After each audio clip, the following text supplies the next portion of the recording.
To get underway, we'll begin with the roll call. I simply indicate if you're present. Ms. Melissa Barnard. Present. Dr. Kavita Batra.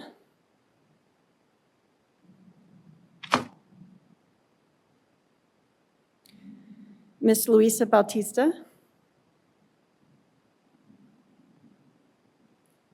Present. Thank you. Dr. Sarah Chamanara. Present. Ms. Erin Frock. Present. Dr. Tabor Griswold. Present. Elizabeth Gunn, present. Ms. Christina Hall. Present. Ms. Isabel Hatch. Present. Mr. Mac McNair. This is Daniel Archer with the Nevada System of Higher Education. I'm serving as Chancellor McNair's proxy. Thank you. Mr. Jose Melendrez, who's our vice chair. Present. Ms. Michelle Sposito. Present. And Ms. Lindsay Walterbeek.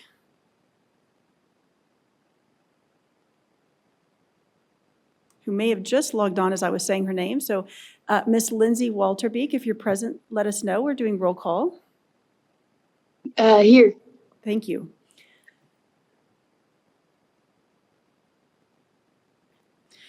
All right, thank you all. Thank you all for that. Our agenda item number 1 is public comment. A public comment will be taken during the meeting.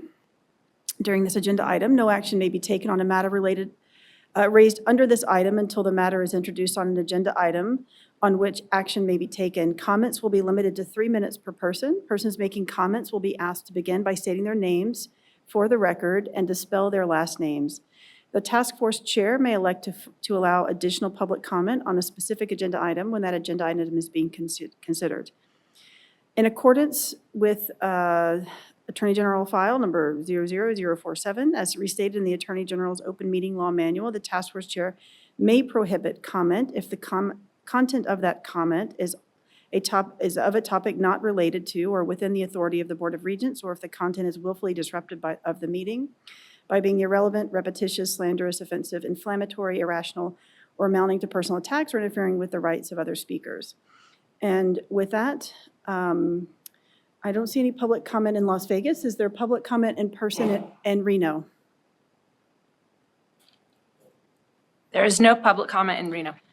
Okay. The call-in number is 669-444-9171. Are there any callers on the line? There are no public comments at this time. Okay. And a correction to the Zoom login information for public comment. I'll go slowly with this one in case anyone was wanting to join via Zoom. 992-8475-3091. And the password is the same as printed on the agenda. It is 555-555. I'll say that Zoom link one more time. 992-8475-3091.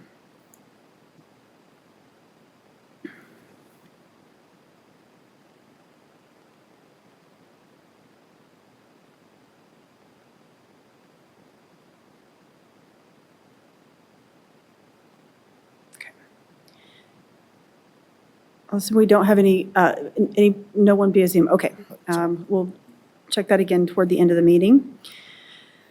Moving on to agenda item number 2, which is the chair's report. Pleased to provide an update on activities since our last meeting. I wanted to take a moment to thank those who offered to continue to serve and whose names have been approved by the Board of Regents. Also wanted to thank those who've offered to continue to serve and whose names will be considered in next month's meeting as well. My deep gratitude to Mr. Jose Melendrez, who graciously offered and was unanimously voted to serve as vice chair of the task force. He and I have met to discuss the history of the task force, the different legislation and the upcoming work for the next 2 years. So thank you, Mr. Melendrez, for offering your valuable time to collaborate in this capacity. I appreciate it and look forward to working together. Additionally, I've met several times with leadership from the NSHE office, including Vice Chancellor Davis, with whom I've collaborated about open membership slots, also on the advancing the work of the gaps analysis and the survey, and ensuring that our colleagues who are doing great work from UNLV's Center for Education Assessment, Center for Research, Education, and Assessment are with us today. So we look forward to hearing from you all. So the work to advance the task force continues between meetings, and so that is the update on that work. We'll turn to agenda item 3, which is approval of the minutes. The minutes are linked in the agenda for your review. With that, I'll ask, pause for a moment, make sure everyone's read through them, and then ask if there's a motion to approve.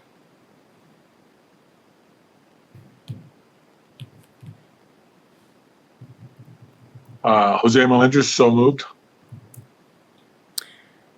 Is the, Christina Hall, second. Okay. Any discussion? Okay. All those in favor? Aye. Aye. Aye. Aye. Aye. Okay. Any opposed?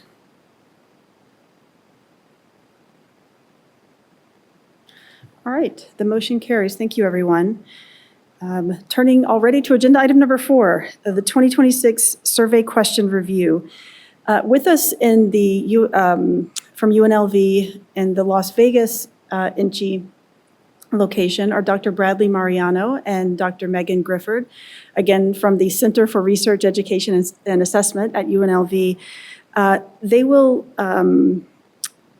present a draft of the NSHE power-based survey, which is targeted for administration and to deliver to students fall 2026. Included in the discussion will be an opportunity for the task force to provide input and edits. The task force may also vote to approve the survey or not, or we could delay that until the next meeting if we want time between for more revision. But we do have it's for possible action, so we could possibly vote today. After which, if and when an affirmative vote is taken by this group, this task force, then we would recommend it to the Board of Regents at a future meeting. And so with that, the task force members, you all have the materials with you, and hopefully you had some time to read through the great work that our colleagues from Korea have done. So I will turn it over to Dr. Mariano and Dr. Grifford. Hi, everyone. This is Dr. Mariano for the record. Thank you for the opportunity to be back and present to you today. I want to talk a little bit about process first. So my team at CREA went and did a national review of these types of reporting climate-based surveys. And so we use that as our guide to direct revisions to the current survey. We wanted to be cautious, though, to not make too many revisions so that the survey remained mostly intact from prior administrations.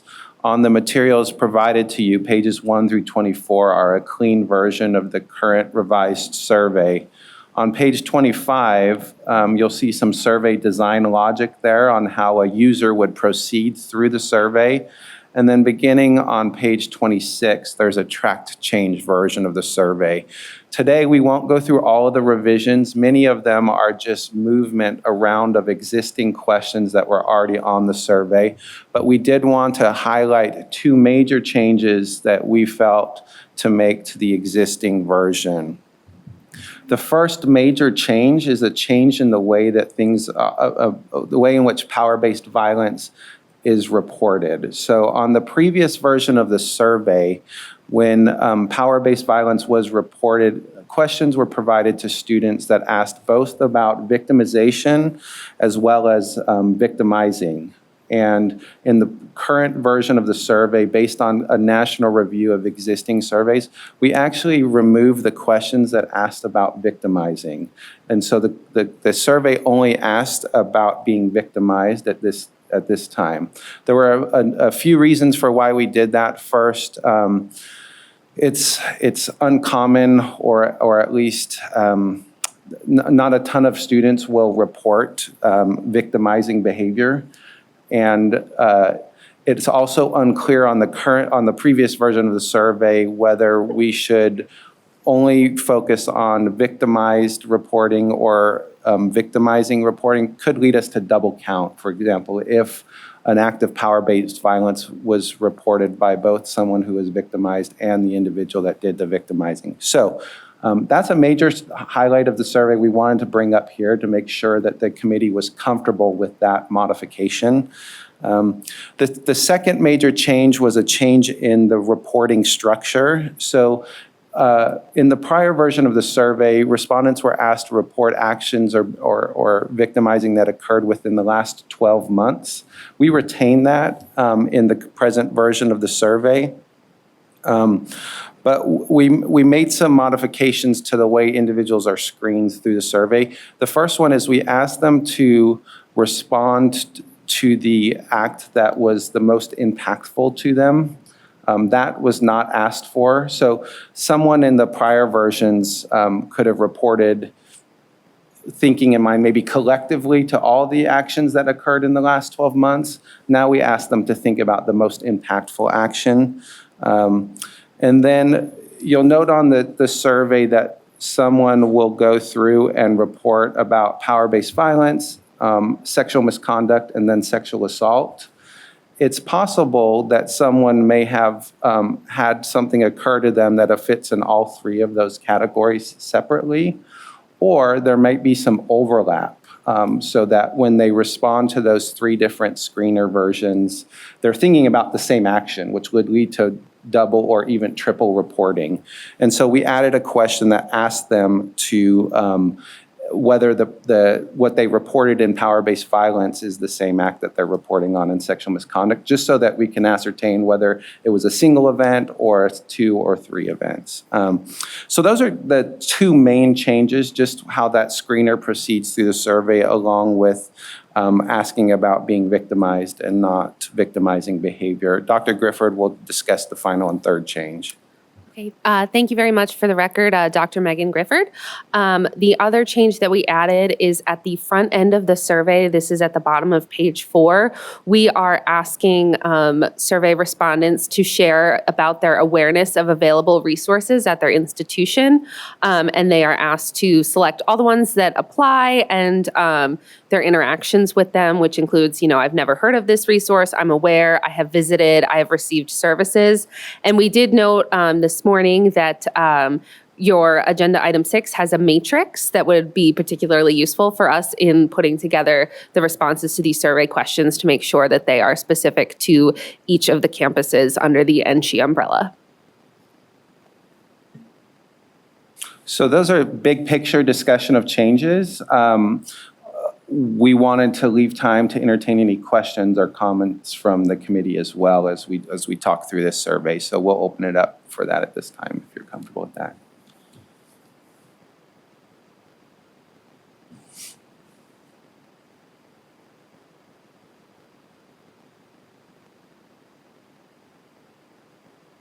I have a question. Luisa Bautista for the record. Will this survey be available in multiple languages for participants whose primary language is not English? We have, that's a great question. We have capacity in our research center to do a Spanish language translation. That's all of the capacity that we have. We could connect with other experts potentially within NSHE to do other translations.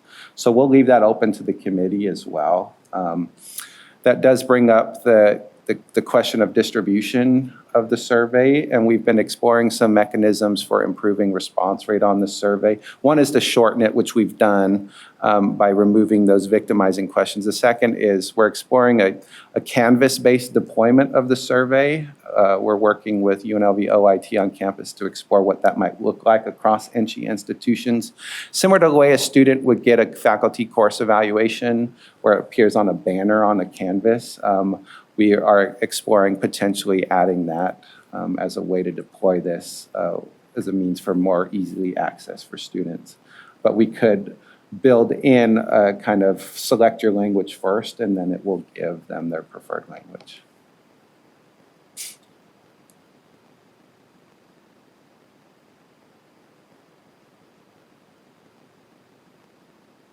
Christina Hall. Thank you. I want to start by saying thank you for your hard work on this survey.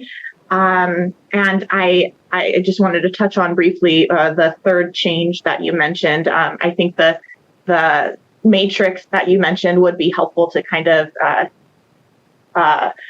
specify the different things at the different institutions, because that was going to be one of my suggestions, is that not all of the resources listed there are available at all institutions, for example. So that could be a little bit confusing. And then also the care center is listed, and I'm a representative of the care center, and we just asked that Jean Niditch Care Center be the full name of it, if possible, in the survey.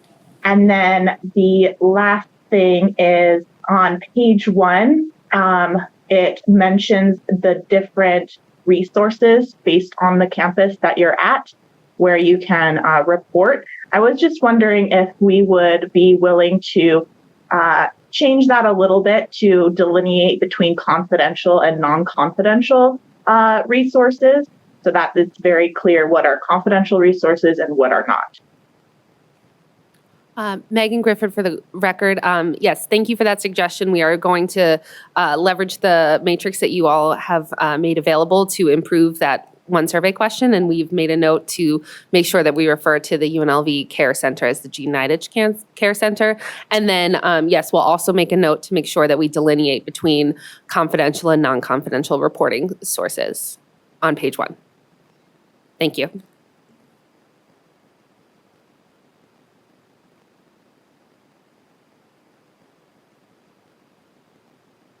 That's appreciated. I think also there's multiple resources at each institution outside of those that are listed there. So you've got the Student Wellness Center, for example, for UNLV and Title IX, but not the Care Center, not UPD. So there might be some additional resources you could list there in that section if interested.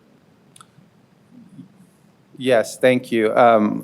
And the way this will function as well is when a student selects on their institution, it will populate the resources specific to their campus. And so we'll make sure we have that honed in properly. But it's a great observation.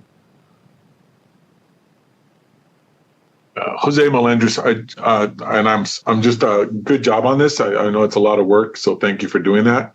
But in the and I see that you have it on, what is that page? Page 2 in regards to my question was going to be that if a student's going through the survey and they're completing, and then all of a sudden it triggers something, or they realize that they've been involved in something like this, and they report that, how quick is, once they have all the information to what, like Christina just said, that, if there needs to be a response right away, or, it triggers something, how do we ensure that? Or is it up to the student to reach out and contact the resources that are put in the survey as they're going through it? This is Dr. Mariano for the record. I'll defer to committee suggestions on whether the survey is a useful follow-up tool. Presently, respondents are completely anonymous. And so Right. it might be useful to add some language that, hey, this is, I can't recall if it's in there. It's not a official reporting mechanism. And so at the end of the survey, again, the resources are going to be flagged for all of the respondents. Hey, if you need to file an official report, please, this is the means and the mechanism by which you do that. Elizabeth Gunn. Yeah, because I'm just thinking like somebody's going through this and they realize that, oh, wow, yeah, that did happen, or, it triggers something. And just kind of like, where's a place that, that they can go to right away, or, research just like that. So yeah, I think you've got a lot in there, but it's being mindful of that. Yeah, and Christina, for the record, I agree with Jose. Maybe even if you could have it as a footnote on each page of the survey of, here's a confidential and non-confidential resource to reach out to, should you need to. that might be helpful. I don't know if that's something that the survey tool can do, but that might be a good way to do it. Yes, Dr. Mariano, for the record, I'll check on that. I believe there's some customized code we can write in Qualtrics that will allow for a footer that will have reporting phone numbers. Again, that will vary by institution, so we'll have to explore how to build in that customization. No, thank you, Dr. Mariano. Absolutely. Elizabeth Gunn for the record. I recall this was a important point of discussion prior to the launch of the previous survey. And the survey, one of the, perhaps if I recall correctly, one of the solutions was the survey was broken into segments, which you also have something similar. And at the beginning of each segment or at the end of each segment, that there was that reminder to students that there are resources and how to report or access support services if needed. I like the idea if something could be added to each page to, that the spirit of the work that we do. So that'd be great.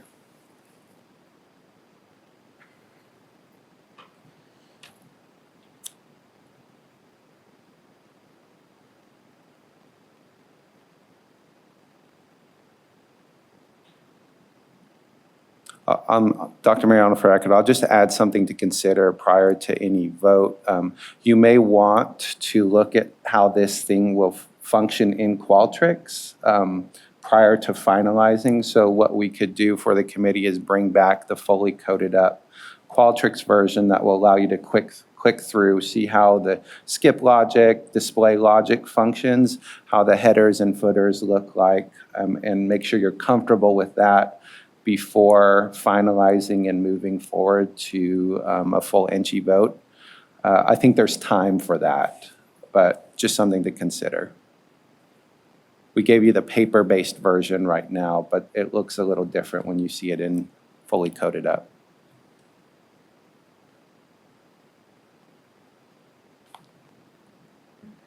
Luisa Bautista for the record. I did notice that some pages have a trigger warning and you're contemplating whether or not to include that in there. And as I was walking myself through the survey, I can feel how like the emotional intensity of the survey progresses as it goes on. So I would consider maybe putting a trigger warning on every page. Along with the resources. I think that would be, a good idea. Dr. Mariano, for the record, yes, we went back and forth on this as a team, we do have it up front, right, as you start the survey, and we weren't confident how often to put that in front of students. And so that's helpful feedback. We can think of maybe a more concise version that could live at the bottom of the survey along with the helplines and reporting mechanisms. We'll definitely consider that. Thank you. Isabel Hatch for the record. Just to kind of jump off of that point a little bit, I think that it could be effective even if you have a trigger warning at the beginning of every section of the survey as you like jump between sections. With a little bit maybe more of an updated trigger for exactly like what's within that section, right? Because, students are going to have, and even will have a different reaction to questions about like how much they trust faculty and staff versus more specific questions about power-based violence. So even if it's not like at the bottom of each page, having like a more specified warning going into each section as it progresses could also be helpful as a suggestion. Megan Grifford for the record. Yes, thank you. That is an option we considered with the CREA team to figure out how to ensure that we are preparing participants appropriately for what they are going to encounter in each section. And so we will work with the folks back in our office to figure out the most supportive and efficient way to convey what's going to appear on each page in each section of the survey. And so we'll bring that forth to you next time we see you. Thank you. Christina Hall for the record. One more suggestion. I'm not sure how possible this could be, but for page 16, question 21, it asks questions about relationship violence and different behaviors that could be experienced. One of the options is E, tried to choke me. We know in the field of power-based violence that has a high risk for lethality and injury. So is there any way that if somebody chooses that option, that they get a pop-up that says, if you've experienced this, please consider seeking medical care because it can have a high risk of injury even after a while after the event happens. Thank you, Megan Grifford, for the record. Yes, that is, we were not aware that could happen. And so absolutely, we will ensure that there is something that flags if someone indicates that that's something that happened to them.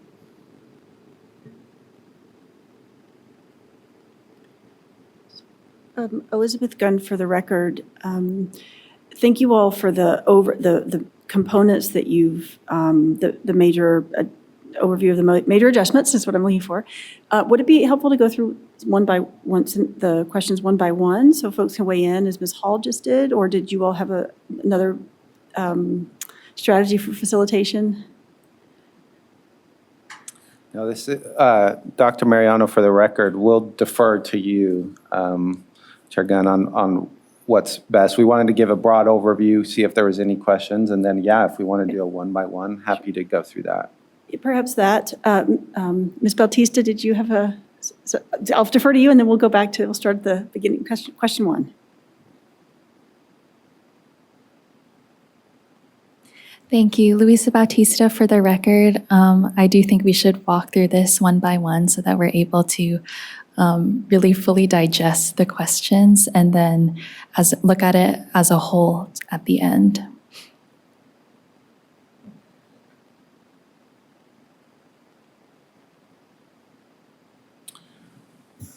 Dr. Mariano, for the record, I'll walk through and then we'll leave a pause. We do, I believe, have another question though, so have a hand up in Zoom. Hi, this is Michelle Sposito. For the record, I'm the director of the Office of Equal Employment in Title IX at UNLV. And I just wanted to note on page 1 and 24 where you indicate, like, if you need help, please report to your institution's equal employment or equal opportunity in Title IX website. Not every institution has that name. So we may want to just refer to Title IX website, your institution's Title IX website. And I didn't check on all of the links for the other institutions with regard to their Title IX link, but our link is one step too far in. So I need to provide you with the more appropriate link that should be there. Megan Grifford for the record. Thank you. We are making a note of that, and we will make sure that the language for each institution specifically represents what the nomenclature at that school site is. Awesome. I'll start on page 2 here. This is the basic consent form. This did not change from the prior version other than to change the response emails if you had questions about the surveys. So standard consent language for the survey. Page 3 goes into what we call the survey control block, asks about age, asks about your campus, and this is where we build in the campus-specific flow, where depending on which one you select, you'll get a specific survey for your institution. And then the prior version of the survey did ask about the type of courses you're enrolled in. We simplified this question. What that prior question was trying to ascertain was, did you take courses on campus or not, or online? So we modified that question just to simplify. Did you take at least one course on campus or not? I'll pause there if there's any questions on those. Awesome. Okay, the next section is what we call the University Leadership and Resources block. These are the questions specific to perceptions of campus response to incidents. These questions remain unchanged from the prior version. The first question is overall perception of campus leaders.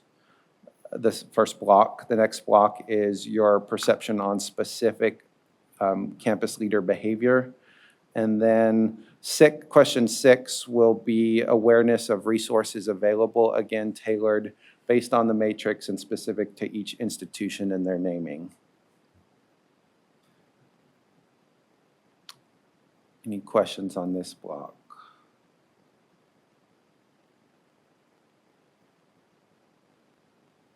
Awesome. Now we move to the power-based violence university response block.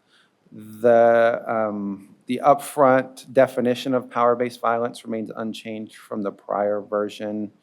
And then the first questions are about, on question 6, if someone were to report an instance of power-based violence, how likely is the following to happen? So confidence in campus response or consequences of reporting. And then question 7 is about what would happen if you were formally accused of power-based violence, or if someone on campus was formally accused. And then question 8 was specifically about whether or not power-based violence is a problem at the institution or whether something can be done about it. Any questions on that block?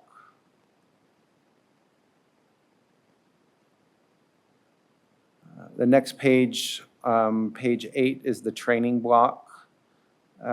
Discuss specifically about behaviors that could be initiated by someone known or unknown to the recipient, including someone with whom they are in a relationship with. And so discussing about whether or not they can affect change if they witness a power-based violence situation. The prior survey discussed like a friend or fellow student. We simplified that question by just asking about a fellow student, since otherwise we would really need to ask, if we were interested in whether they were differently going to report based on whether it was a friend or a fellow student, we would need to ask about those separately. We just simplify the question by using fellow student throughout the survey. Questions on this block?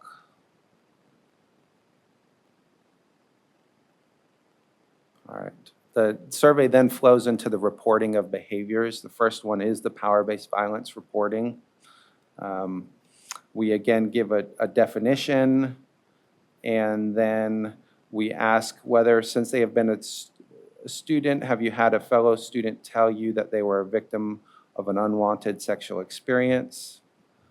And then not only did they tell you, but question 11, have you observed a situation? And then question 12 is a follow-up. If they had observed this situation, how did you respond? We added a decline to answer option to all of these the reporting behavior questions. Previously, it was just on a few of them to maintain consistency and to give like a clear opt-out. Of course, you're always welcome to not respond to a question that's built in, but we wanted to give them like a clear, hey, I just don't want to answer this question on each of these. Any questions on this block?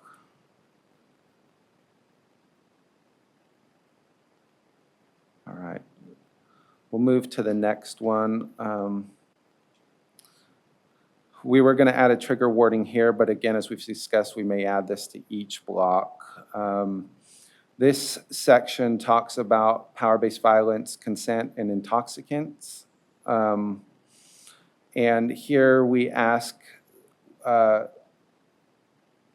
we add a does not apply to me statement here, as well as a never. Just in case they had not experienced this at all, they may mark does not apply versus never. Those are kind of two different things. So we first asked them about discussing sexual consent with my current or recent partner. So that question blocks all about consent. And then we ask about sexual behavior in the last 12 months, and then consensual sex with intoxicants. These remain unchanged from the prior version. Any questions on this?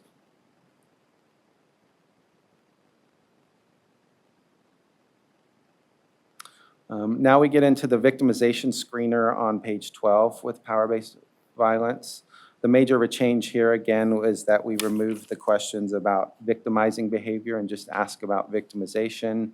Other than that, the A through K here about the different elements of power-based violence remain unchanged from the prior version.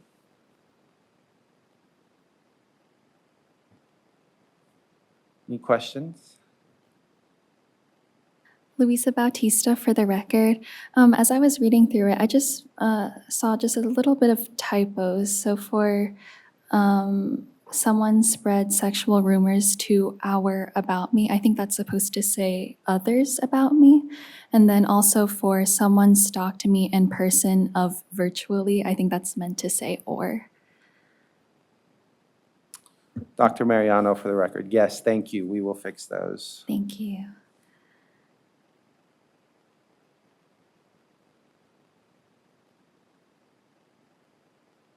Okay, so if they select any one of these A through K or multiple, they will receive a incident follow-up.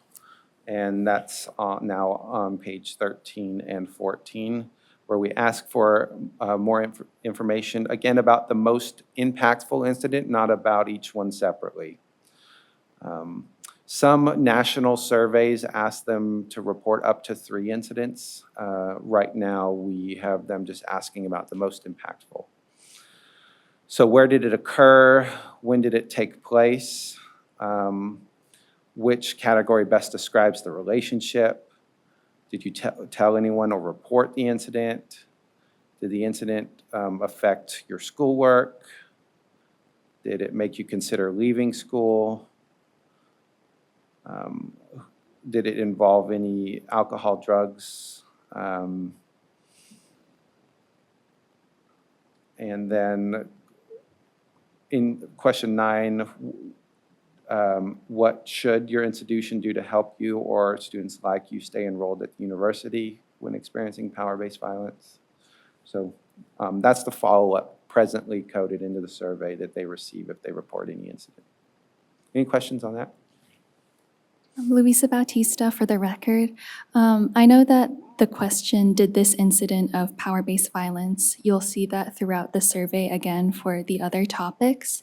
And it asks the student, yes, absolutely, yes, somewhat, and no, not at all.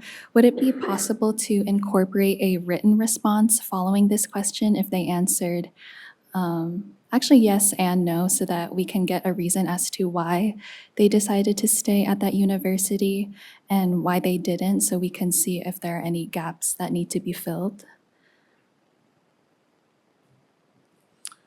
Yes, Dr. Mariano for the record. So just to be specific here, question 6. Yes. And then they would receive a follow-up open response question about, I guess, restate again for me. As to why they did consider or decided to leave the school or they chose to stay, like the reason as to why. Yes, Dr. Mariano, for the record, we can add that in if the committee is amenable to that. Each open response question adds more burden on the respondents to the survey, so we want to be cautious, but I do think that could yield some useful information with some actionable items. So we'll add that.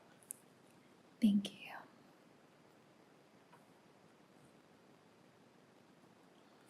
Moving on to pages, scrolling through. We now, on page 15, we get to the intimate partner violence victimization screener block, leading with a question as to whether they had a romantic or intimate partner.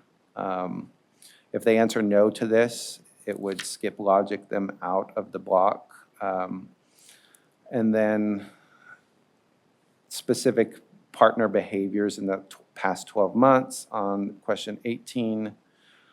Question 19 about any of the, have you experienced any of the following behaviors at least once with your partner in the past 12 months? And then question 20, have you experienced the following? So different partner behaviors are spaced out between question 18, 19, and 20. and then as well as 21. These remain unchanged from the prior version of the survey. Any questions on these?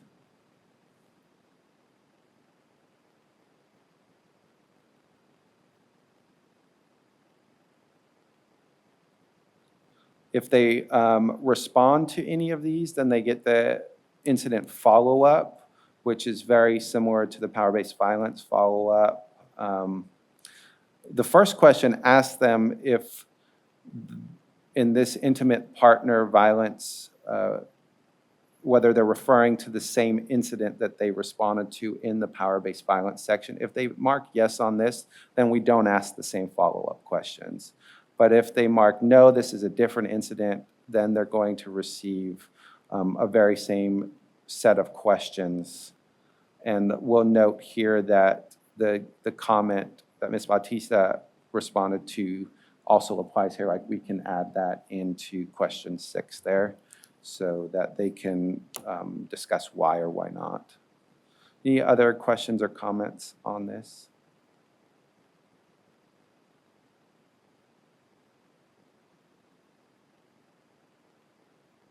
Okay. We then move on page 20 to the unwanted sexual contact incident follow-up.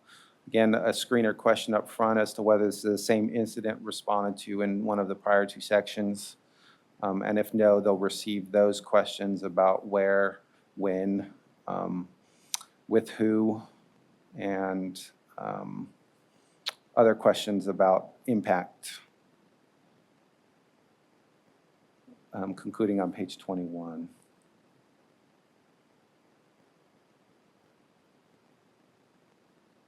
Any questions on that one?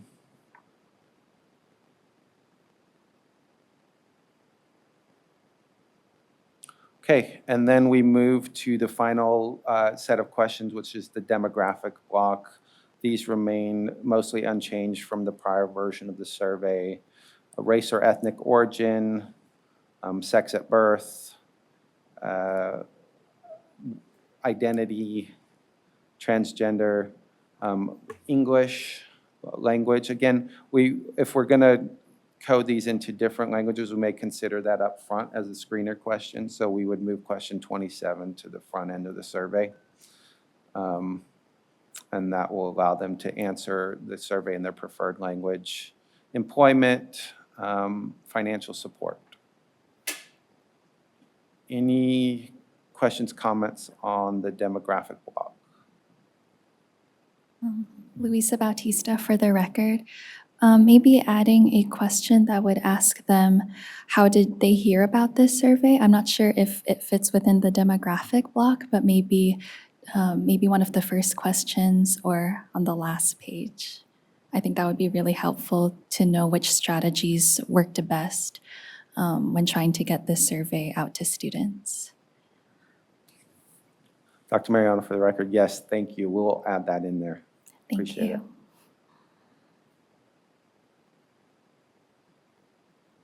And then at the end of the survey on page 24, we will adjust these more completely to institution and make sure we have the proper links there. But again, reporting and support resources provided to the students specific to their institution will be the last item they see on the survey.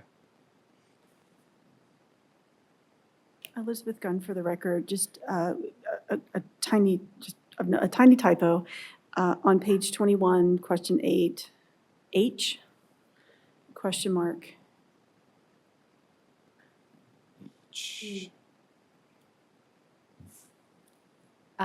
Dr. Griffith, Megan Griffith for the record, yes, okay, we will make a note of that, and we will make sure that when the survey is put it into Qualtrics, that we have thoroughly copy edited it. Mm-hmm.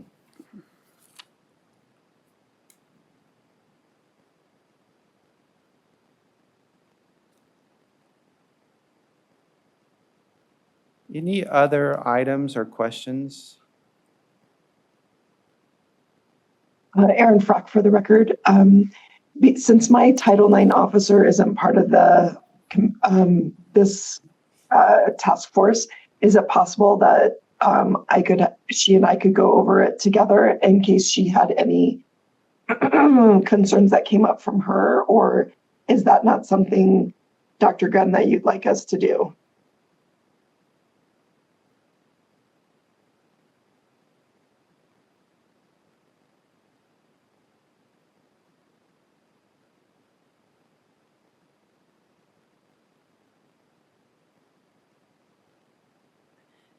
Elizabeth Gunn for the record. Is Mr. Nielsen on the line?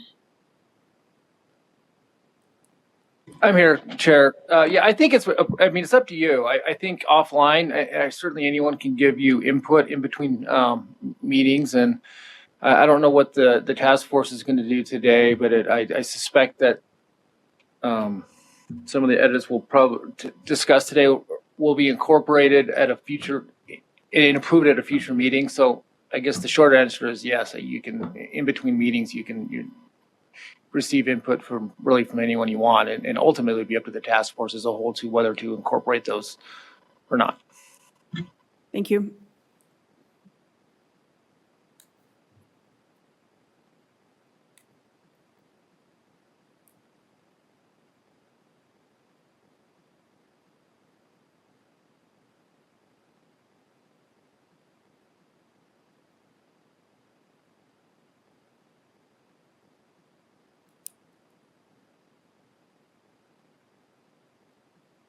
Elizabeth Gunn for the record. Any other comments, feedback on the survey?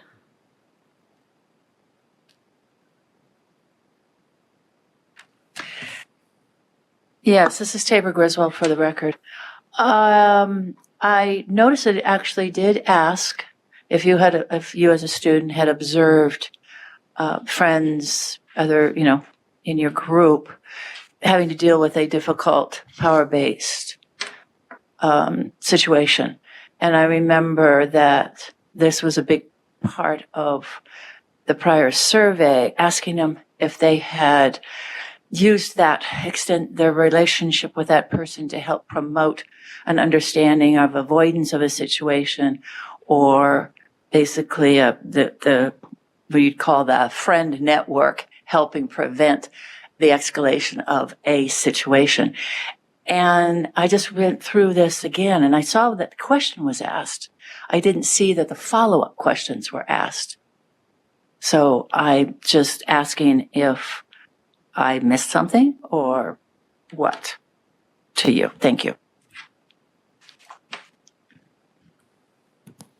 Dr. Mariano, for the record, I'm looking at, let's see, this is on the revised version on page 37 with the track changes. Question 15 asks that you indicated that you observed or may have observed a situation that could have potentially led to sexual assault.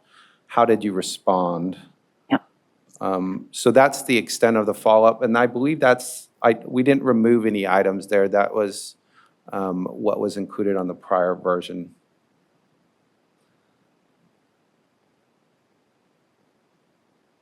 Okay, thank you. It was just there was a lot of feedback on this one in the prior survey, and I thought maybe there might be something that would follow up on that, because it seems that that's the social network that helps people avoid these situations.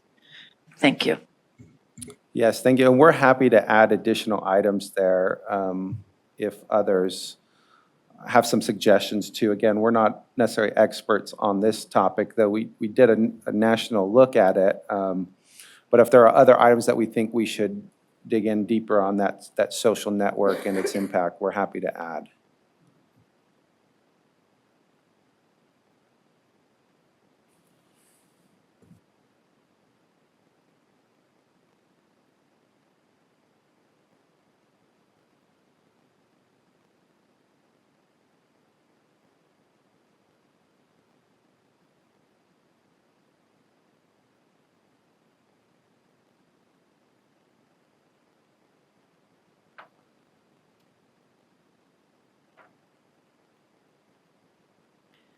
Elizabeth Gunn for the record.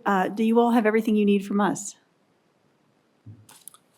Yes, Dr. Mariano, we have detailed notes of all the suggested revisions that we will make to both the paper-based version and then into our coded Qualtrics version. Elizabeth Gunnigan, thank you, and thank you. This made it streamline the process, made it easy for us to walk through it today. I appreciate that. I noticed we've also reattached our timeline under this agenda item. So we're right on schedule with engaging with the redesign and looking through the survey. I noted that you all are wanting to bring the survey back to us at our next meeting, and we'll do the click through the Qualtrics version, and then hopefully, at that meeting, then we'll prepare to take action on the survey. So, and again, we would be voting to recommend the survey to the Board of Regents. Luisa Bautista, for the record, thank you for being so open and collaborative on our feedback, and I look forward to seeing the revised survey. Awesome. Dr. Mariano, for the record, we really appreciate the opportunity to present and just brainstorm with you today. So thank you. Thank you both.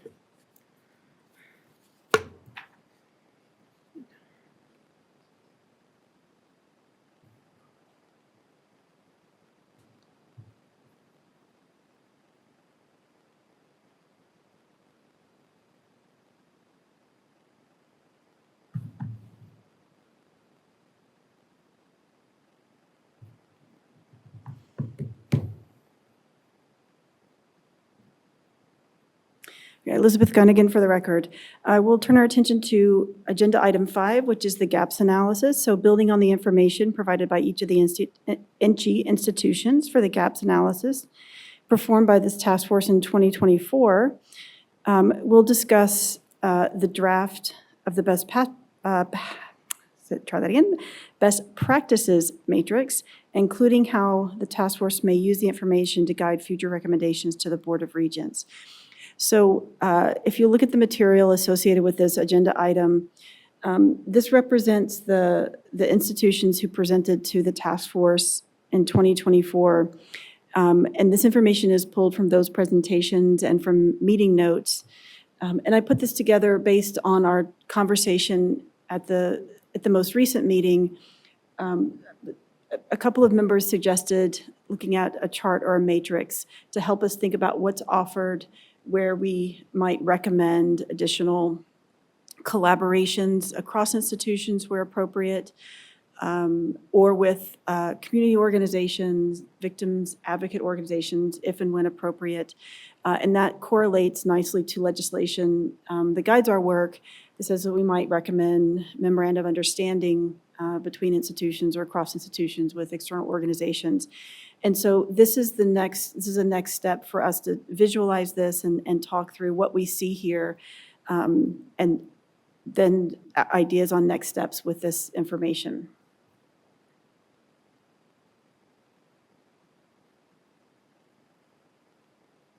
So looking at the matrix, major categories that emerge from those presentations, and also based on what's offered at the institutions, and also thinking about how to effectively categorize across institutions. You'll see those on the left-hand side. Dedicated advocacy care center, reporting mechanism, counseling, mental health, crisis intervention, safety planning, academic workplace accommodations, legal protective other order support, law enforcement coordination, training of students and training of employees. And so to different extent, some extent, every institution, all of our student serving institutions are here and doing the good work in these categories. I suggest we go by one down down the columns of each institution, and those who hail from those institutions, those who have content knowledge or workplace knowledge about what's happening can simply weigh in, and then we can kind of look at this holistically. And then by way of next step, if I'll coordinate with Vice Chancellor Davis to ask for additional vetting through the institutions to ensure that we're capturing everything that folks are doing.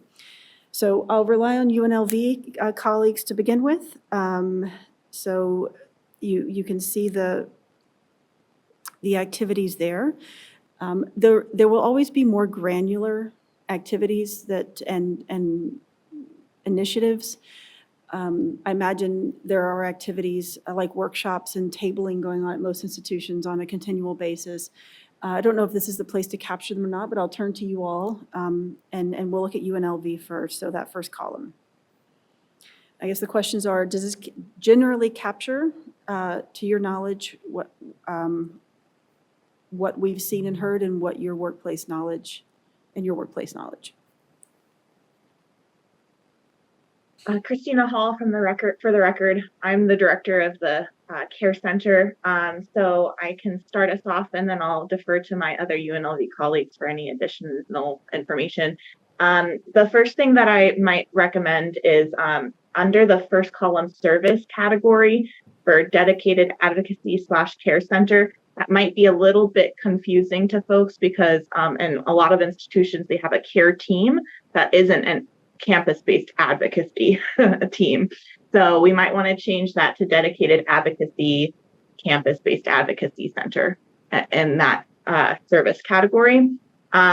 But outside of that, for UNLV, if we can just change the name to Jean Nidetch Care Center, that would be helpful. Under the reporting mechanisms, if we can remove the care center from that line under UNLV, because we're not a reporting mechanism, we're a confidential resource.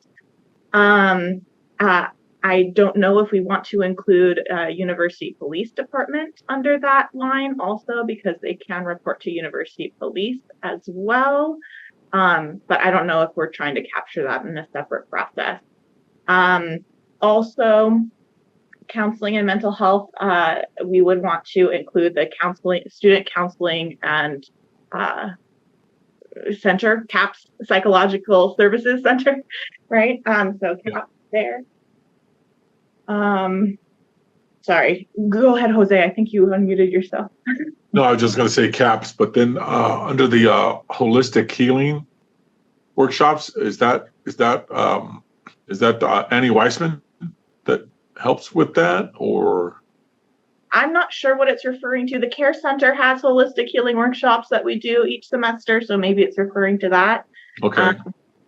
But I'm not sure.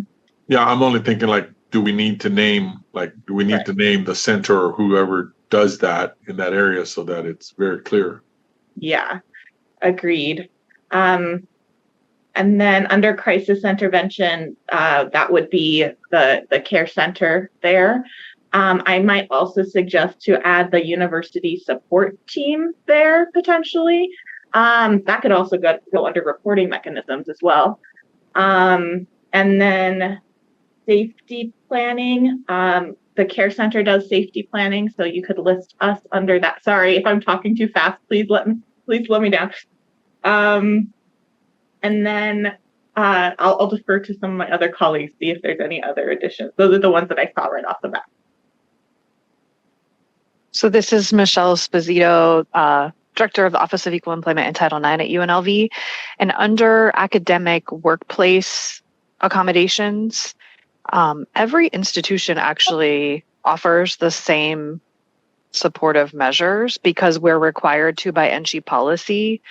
So I'm not sure how we want to address that, but it's a pretty broad range of things that we would offer. So in addition to what is listed under UNLV's column, I noticed other institutions have like housing. Yes, UNLV does that too.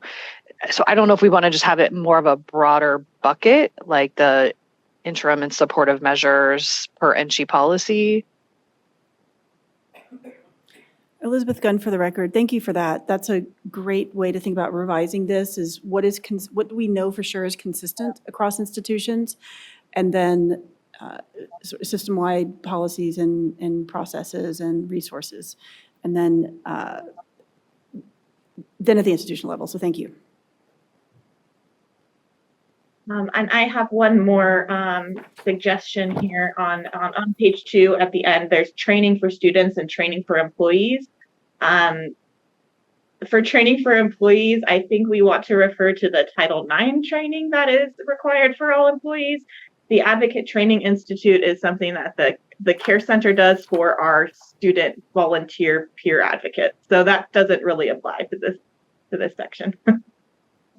And I'll add to that training is also required by NSHE policy. So NSHE utilizes a vendor called Vector Solutions to provide the training to all employees and all students. The NSHE policy says that we have to provide that training within 6 months of an employee's start at the university, and then once again every 2 years. So that's something that would be consistent across all institutions. And then same with students, and NSHE policy requires us to provide the training within the first semester of a student's enrollment at our institution. And then going to employee assistance program under UNLV, we do have that resource available. I think ours is also CompSci EAP. And then emergency housing / shelter. I know as from the Title IX office, I do work with our on-campus residence halls to provide some maybe emergency housing moves if we needed to do that. And I'm sure we would provide some sort of referrals off campus.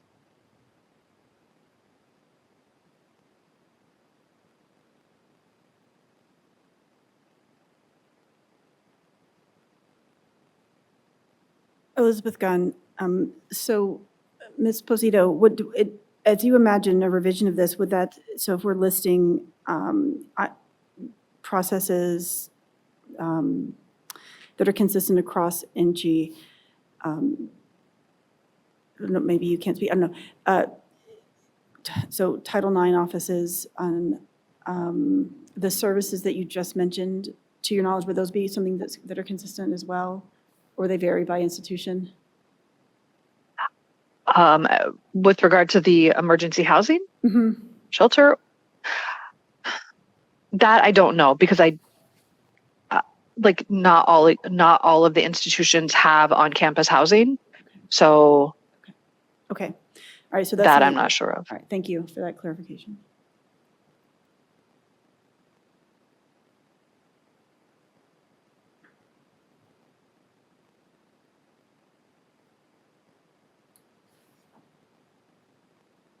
So far, we were thinking about this a little bit different, processes that are consistent across the institutions.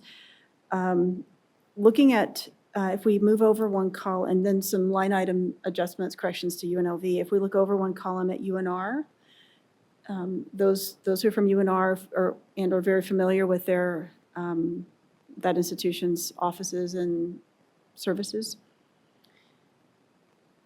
Feel free to weigh in.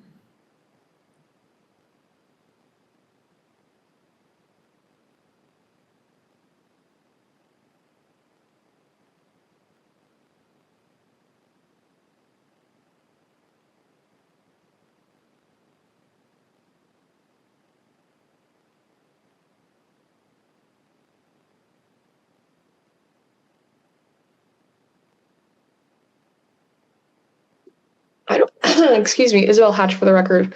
I don't think that I have anything in particular to add, but I do think I just wanted to call back to what was mentioned earlier, where we emphasize like what of these resources are that are provided are confidential and non-confidential.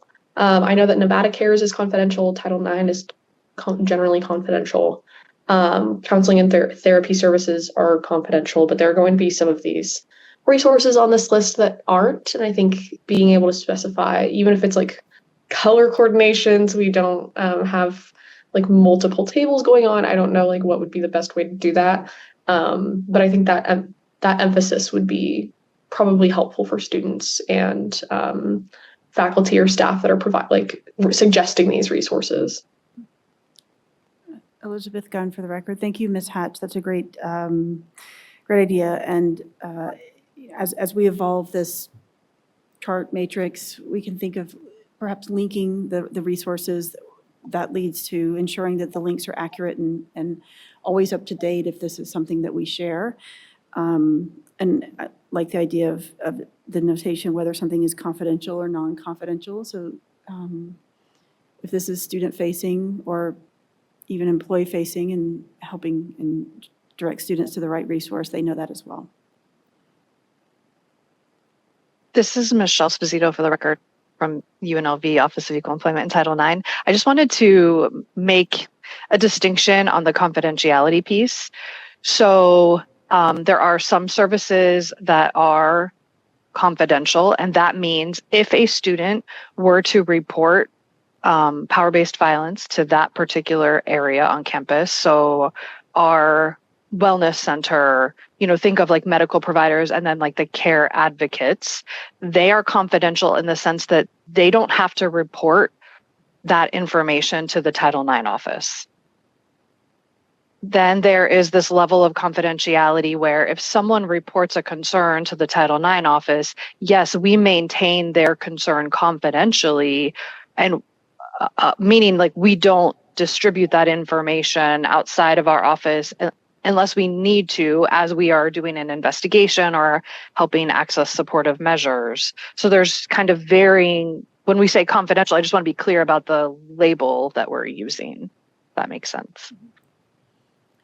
Elizabeth Gunn for the record, thank you for that clarification, and also what confidentiality means when folks are mandatory reporters. Appreciate that.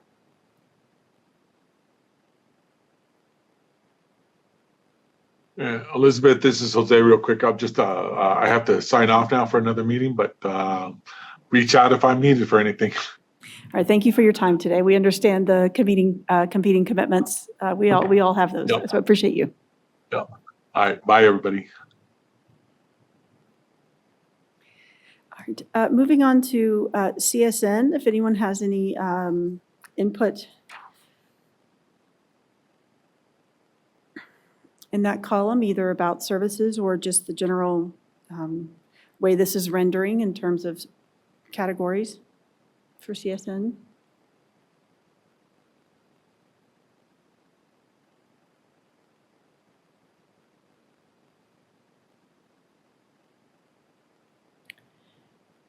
Again, we'll facilitate reaching out to the institutions after this conversation. What about GBC? Similar question. Any thoughts about the way their services are categorized or the services listed themselves? Christina Hall for the record. I'm so sorry. Going back one, for CSN, the Care Center also provides confidential advocacy to CSN students. Thank you.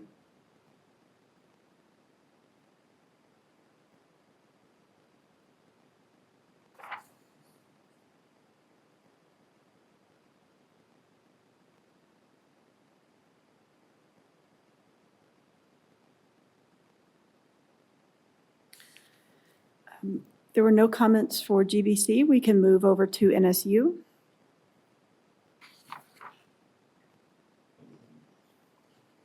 Luisa Bautista for the record.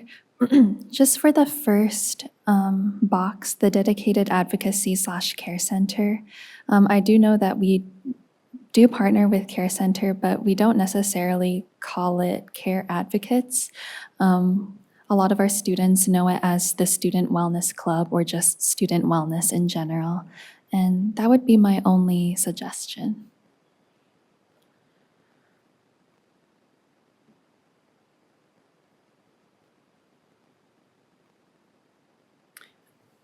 Elizabeth Gunn, thank you, Ms. Bautista. I appreciate that. I think that resonates also with another comment that there's the care center, and then there's at institutions there may be something different, like care teams and wellness services. So we need to make that clear. Thank you.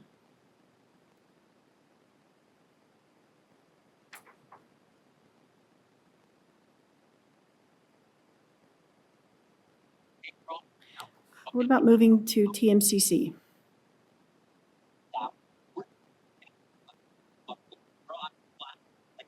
Aaron Frock for the record.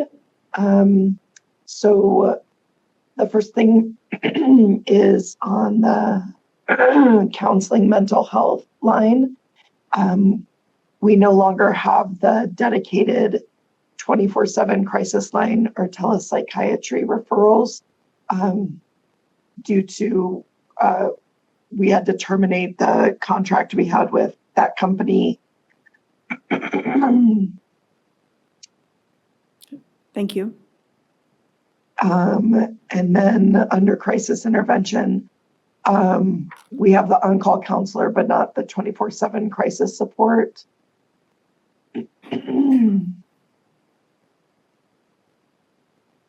And then under the employee assistance program, we offer CompPsych EAP.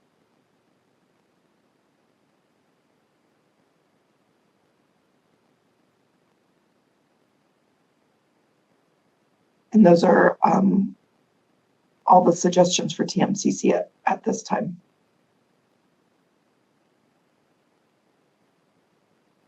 Thank you. Then moving to WNC, categorization and list of services. Any feedback here?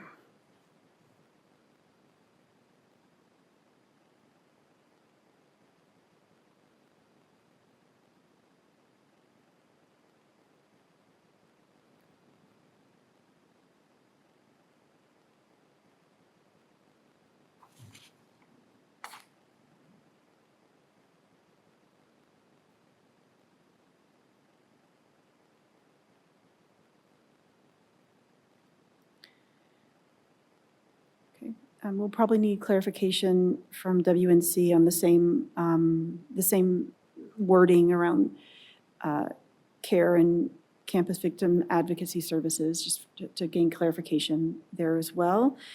And there's another opportunity where under reporting mechanism, anti-discrimination and harassment compliance procedures, those would be something consistent across institutions and so forth. So backing out a little bit of this, of the institutional level and thinking holistically, any recommendations on a next revision of this work? Luisa Bautista for the record. I know we discussed last meeting putting wait times for the counseling or wellness centers. So I think that would be a good addition to this matrix. Thank you.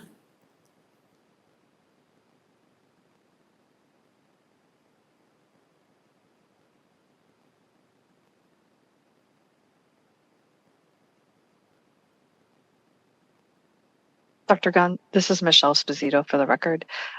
I know when this matrix or the information that was presented to this task force was done by each institution, I'm wondering if we could take this matrix back to the NSHE, like Title IX coordinator working group, to have them review it to provide feedback.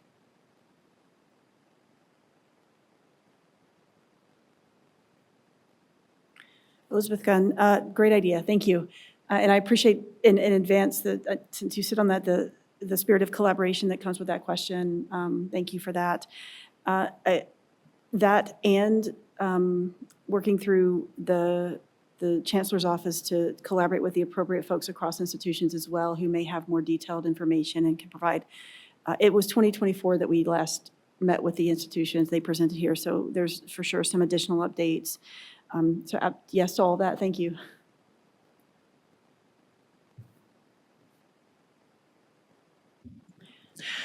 Tabor Griswold for the record. I do have one comment.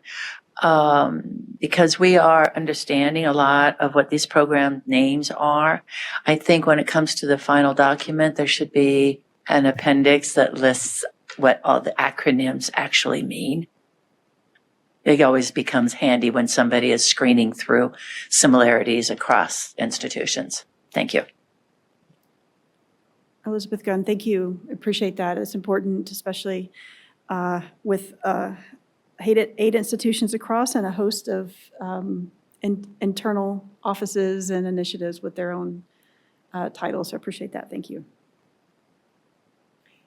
Any other comments kind of over the overall organization and moving this forward?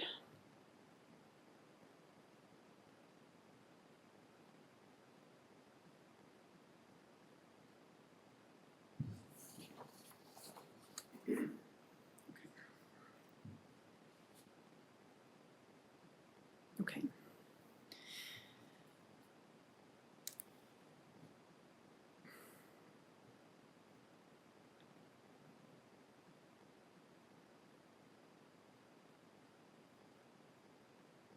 So, sometimes I like to do that. For those of us who spend time in the classroom, that long instructor pause as people are thinking, gathering thoughts, and thinking about how to articulate or share what they want to say. So thank you for your feedback on this agenda item and the previous. It is a lot of work to get through the day, and thanks for your expertise and preparation to engage so thoughtfully today.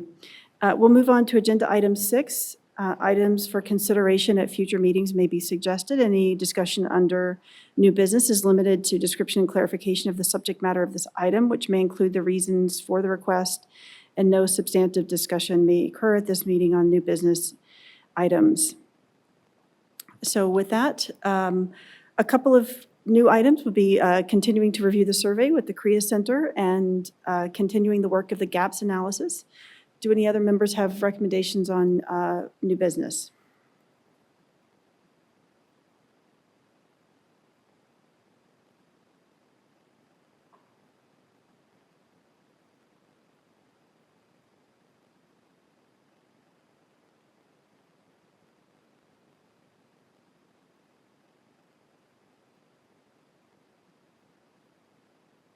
That'll be a lot of new business, so we can move on to agenda item 7, which is a return to public comment. As a reminder, the meeting ID, the correct meeting ID, I'll read again. It is 992-8475-3091. That's 992-845-3091.